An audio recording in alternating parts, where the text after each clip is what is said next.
एक छुपा हुआ स्मॉल कैप म्यूचुअल फंड जिसका डेटा मैंने आपके सामने कई बार रखा है। जी हाँ, अगर आप देखोगे तो जहाँ पे स्मॉल कैप म्यूचुअल फंड ने काफ़ी कम पैसा बना के दिया पिछले 1 साल 1.5 साल में, वहाँ पे इस स्मॉल कैप म्यूचुअल फंड ने Invesco India small cap mutual fund की बात कर रहा हूँ, डेटा काफ़ी अच्छा देखने को मिला है।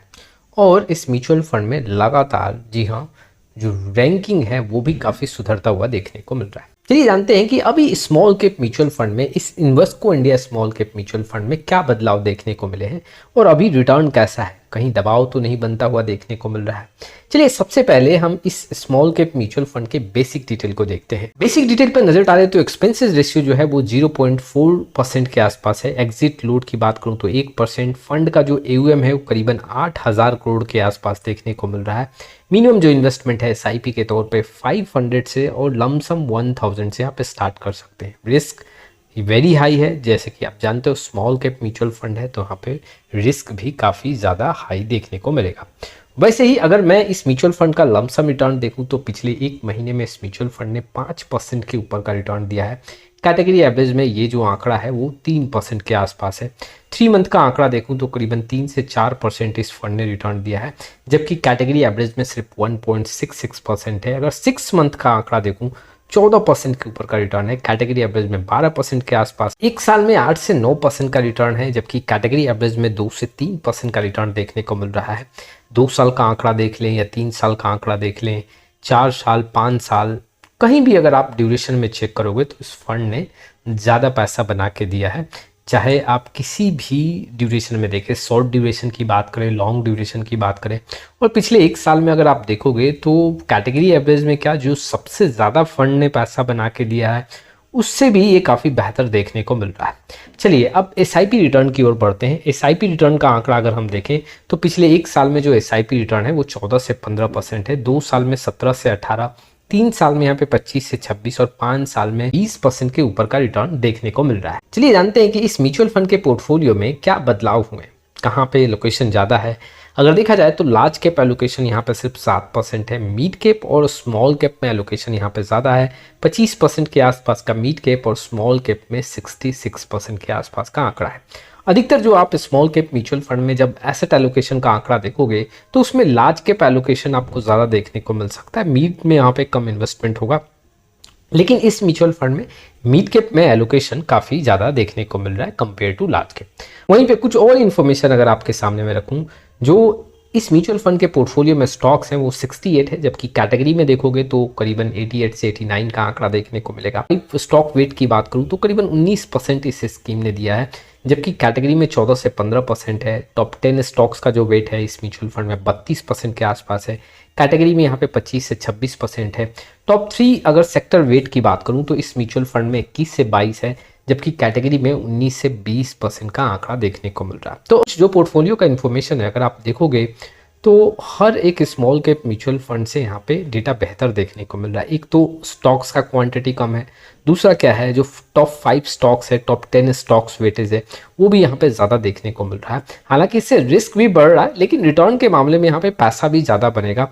वहीं पे टॉप 3 सेक्टर का जो वेट है वो भी यहाँ पे ज़्यादा देखने को मिल रहा है। रिस्क भी ज़्यादा क्रिएट कर रहा है, लेकिन अगर देखा जाए तो यहाँ पे रिटर्न भी ज़्यादा बनने का चांस है। वहीं पे अगर मैं पोर्टफोलियो टर्नओवर रेशियो की बात करूं तो इस म्यूचुअल फंड का जो पोर्टफोलियो टर्नओवर रेशियो है वो करीबन 50% के आसपास है। अगर हम देखें तो करीबन कैटेगरी एवरेज में ये आंकड़ा 80% के आसपास है। इट मीन्स कि इस आंकड़ों से हम ये अंदाजा लगा सकते हैं कि फंड मैनेजर जो है बहुत फ्रिक्वेंटली स्टॉक्स का खरीदारी और बिकवाली नहीं कर रहा है, जिससे यहाँ पे हम ये समझ सकते हैं लॉन्ग टाइम इन्वेस्टमेंट स्ट्रैटेजी पे फंड मैनेजर काम कर रहे हैं। और कुछ और डेटा आपके सामने रखूँ डाउन साइड प्रोटेक्शन को चेक करने के लिए, तो आपके सामने देखो इस फंड ने क्या पैसा बना के दिया। निफ्टी स्मॉल कैप 250 का क्या रिटर्न है, स्मॉल कैप का क्या एवरेज है, जो बेस्ट स्मॉल कैप है, जो वर्स्ट स्मॉल कैप है उनका क्या डेटा है, कैटेगरी में रैंक कैसा है, ये आपके सामने डेटा है। अगर आप देखोगे तो पिछले 1 साल में इस म्यूचुअल फंड ने 7.47% का रिटर्न दिया है। अगर देखो स्मॉल कैप कैटेगरी में सबसे ज़्यादा पैसा बना के दे रहा है वो फंड,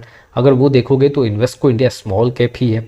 वहीं पे वर्स्ट जो स्मॉल कैप है वो -5% का है। तो अगर आप देखोगे तो यहाँ पे जो फंड का परफॉर्मेंस है पिछले 1 साल में वो काफ़ी अच्छा देखने को मिल रहा है।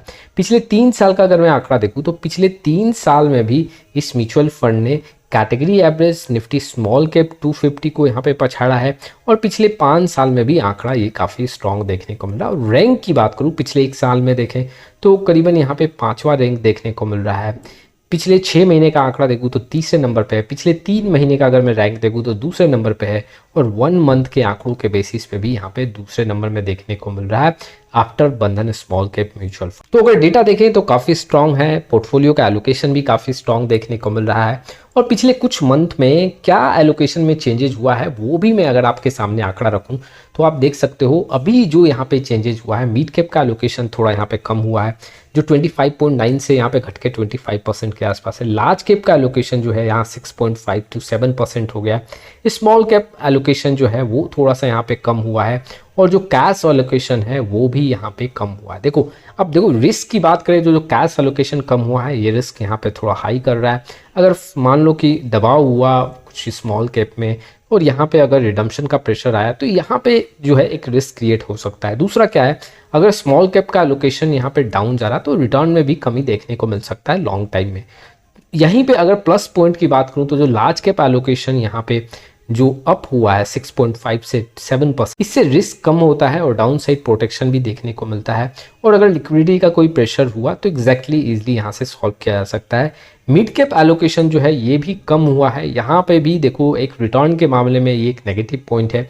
तो कुल मिला के अगर देखा जाए तो एसेट एलोकेशन में बहुत बड़ा चेंजेस नहीं हुआ है, लेकिन हाँ फंड मैनेजर का ये भी सुझाव है अगर मैं इस आंकड़े को देखूं कि लार्ज कैप एलोकेशन को इंक्रीज किया जाए जिससे कुछ लिक्विडिटी का इशू ना हो। देखो स्मॉल कैप स्टॉक्स में कई बार क्या होता है जब गिरावट होता है तो वहां पे इतना दबाव होता है कि आप एक बार में बेच के नहीं निकल सकते। तो ऐसे सिचुएशन में जो फंड मैनेजर है वो लार्ज कैप एलोकेशन का यूज करते हैं, उससे थोड़ा सा लिक्विडिटी का प्रॉब्लम सॉल्व हो जाता है और यहाँ पे फंड मैनेजर थोड़ा सा एलोकेशन को इंक्रीज कर रहे हैं।